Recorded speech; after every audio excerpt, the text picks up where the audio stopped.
संदेह पंचाक्षरी मंत्र ओम नमः शिवाय संपूर्ण जगत के लिए कल्याणकारी है।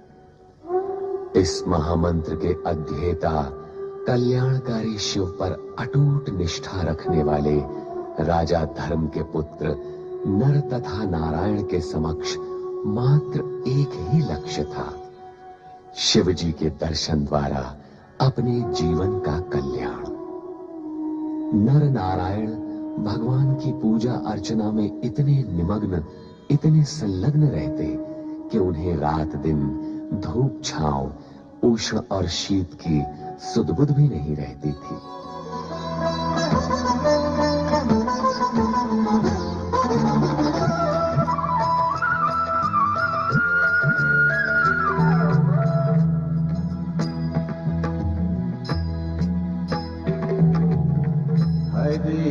पल छिन सांझ सकारे, आती जाती श्वास पुकारे।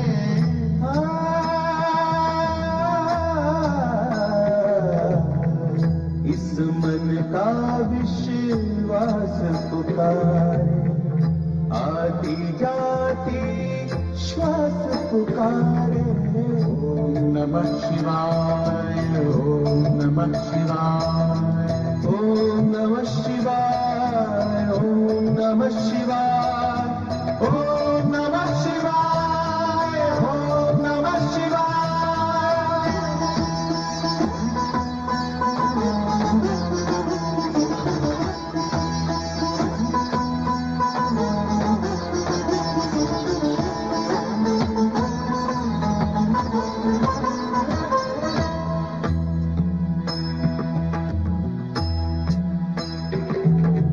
पंचाक्षरी मंत्र ये पावन, निर्जन को कर देता मधुबन। पंचाक्षरी मंत्र ये पावन, निर्जन को कर देता मधुबन। समय गति को वश में करके, क्षण में कर दे युग परिवर्तन।